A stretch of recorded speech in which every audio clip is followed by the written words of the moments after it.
मित्रों, आप सभी ने देखा ही होगा, भगवान शिव के पास या मंदिरों में शिवलिंग के सामने बैल रूपी मूर्ति स्थापित रहती है, जिसे हिंदू धर्म ग्रंथों में उस बैल रूपी मूर्ति को भगवान शिव का प्रिय भक्त बताया गया है और इन्हें नंदी के नाम से जाना जाता है। ग्रंथों में ये भी बताया गया है कि यही नंदी भगवान शिव के वाहन भी है। आज की वीडियो में हम आपको बताएंगे आखिर नंदी बैल भगवान शिव के वाहन कैसे बने और किस कारण नंदी भगवान शिव को अति प्रिय हो गए। शिव पुराण कथा के अनुसार शिलाद नामक एक मुनि थे।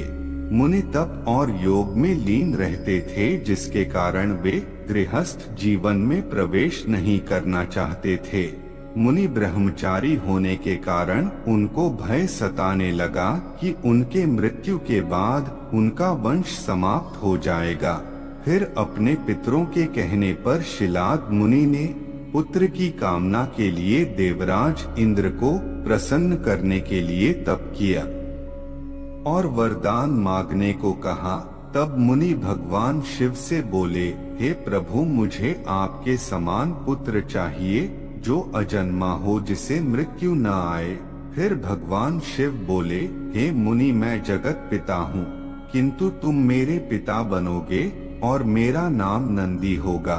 यह कहकर भगवान शिव अंतर्ध्यान हो गए। फिर शिलाद मुनि अपने आश्रम लौट आए।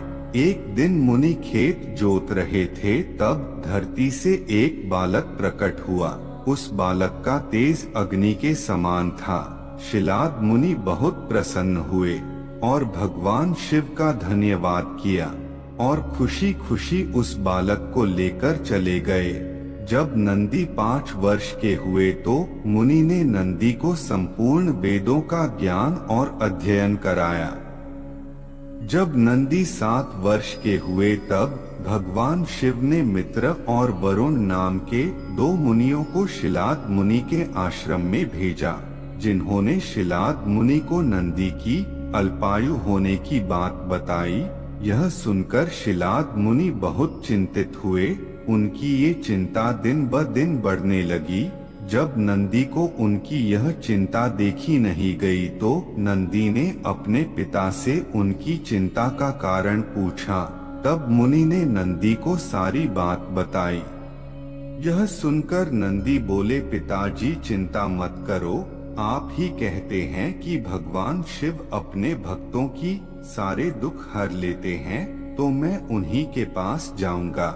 यह कहकर अगले दिन ही भगवान शिव की कठोर तपस्या के लिए निकल पड़ा। चलते चलते एक नदी मिली। नंदी उसी नदी के किनारे तपस्या करने के लिए बैठ गया।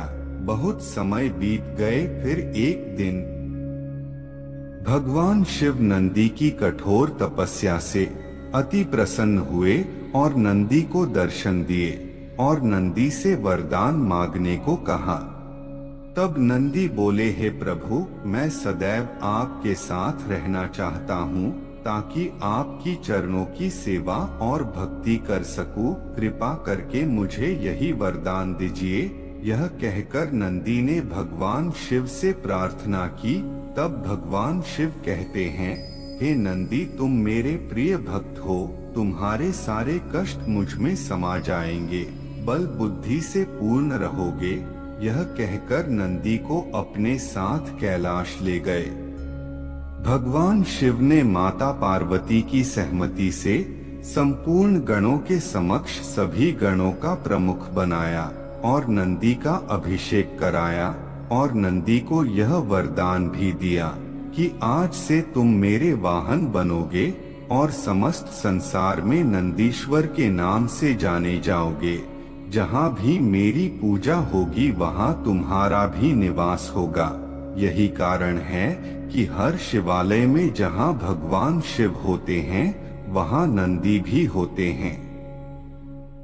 इसीलिए भक्त अपनी प्रार्थना भगवान शिव तक पहुँचाने के लिए नंदी के कान में कहते हैं, और नंदी आपकी प्रार्थना भगवान शिव से पूरी करने के लिए कहते हैं, क्योंकि भगवान शिव नंदी की विनती कभी अनसुना नहीं करते हैं और भक्तों की प्रार्थना जल्दी पूरी हो जाती है। प्रिय मित्रों, आशा करता हूँ कि भगवान शिव और नंदी से जुड़ी यह कथा आपको पसंद आई होगी। अगर आप हमारे इस चैनल पर नए हैं तो ऐसी ही पौराणिक कथाओं को सुनने के लिए हमारे इस चैनल को सब्सक्राइब जरूर कर लें और बेल आइकन को प्रेस कर लें ताकि हमारी वीडियो आप तक पहले पहुंचे। धन्यवाद। हर हर महादेव।